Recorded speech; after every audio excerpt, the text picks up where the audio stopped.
And welcome back, everybody, to 31 Days Through the Proverbs. We're in chapter 21 today. Chapter 21. So let's go ahead and jump in and take a look at the text. Proverbs 21. The king's heart is like channels of water in the hand of the Lord. He turns it wherever he wishes. Every man's way is right in his own eyes, but the Lord weighs the hearts. To do righteousness and justice is desired by the Lord more than sacrifice. Haughty eyes and a proud heart, the lamp of the wicked is sin. The plans of the diligent lead surely to advantage, but everyone who is hasty comes surely to poverty. The acquisition of treasures by a lying tongue is a fleeting vapor, the pursuit of death. The violence of the wicked will drag them away, because they refuse to act with justice. The way of a guilty man is crooked, but as for the pure, his conduct is upright. It is better to live in a corner of a roof than in a house shared with a contentious woman.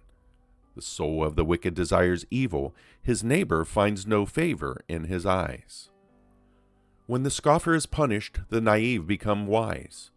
But when the wise is instructed, he receives knowledge.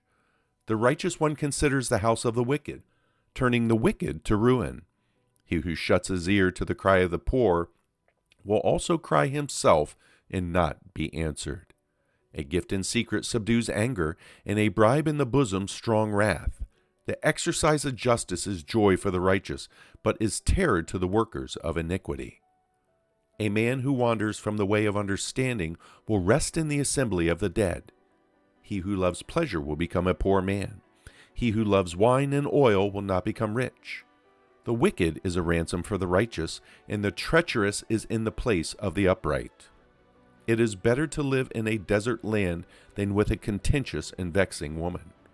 There is a precious treasure and oil in the dwelling of the wise, but a foolish man swallows it up. He who pursues righteousness and loyalty finds life, righteousness, and honor. A wise man scales the city of the mighty and brings down the stronghold in which they trust. He who guards his mouth and his tongue guards his soul from troubles. Proud, haughty, scoffer are his names, who acts with insolent pride. The desire of the sluggard puts him to death, for his hands refuse to work. All day long he is craving, while the righteous gives and does not hold back. The sacrifice of the wicked is an abomination, how much more when he brings it with evil intent. A false witness will perish, but the man who listens to the truth will speak forever. A wicked man displays a bold face, but as for the upright, he makes his way sure. There is no wisdom and no understanding and no counsel against the Lord. The horse is prepared for the day of battle, but victory belongs to the Lord. Proverbs chapter 21, verse 29. Is interesting and jumps out at me. A wicked man displays a bold face, but as for the upright, he makes his way sure.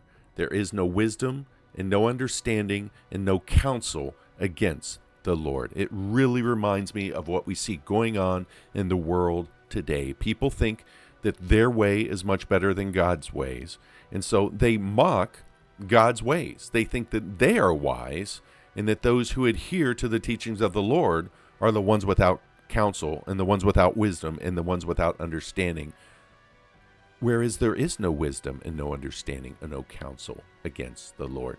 It really reminded me of one of my favorite Psalms, Psalm 2.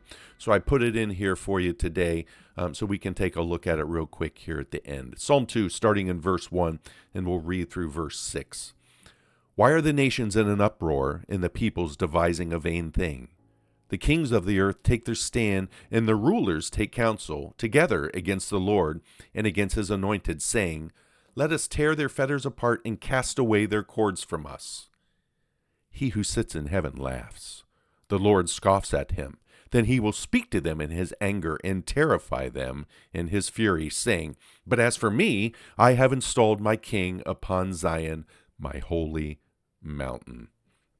May these words bless you today. God bless you all. I hope you're having a great week. I hope you're enjoying your journey through the Proverbs. I hope you're keeping your journal up to date as well. Good discipline for you, and great exercise to really secure God's word firmly in your heart. God bless you all. Take care, and we will see you next time. Bye for now.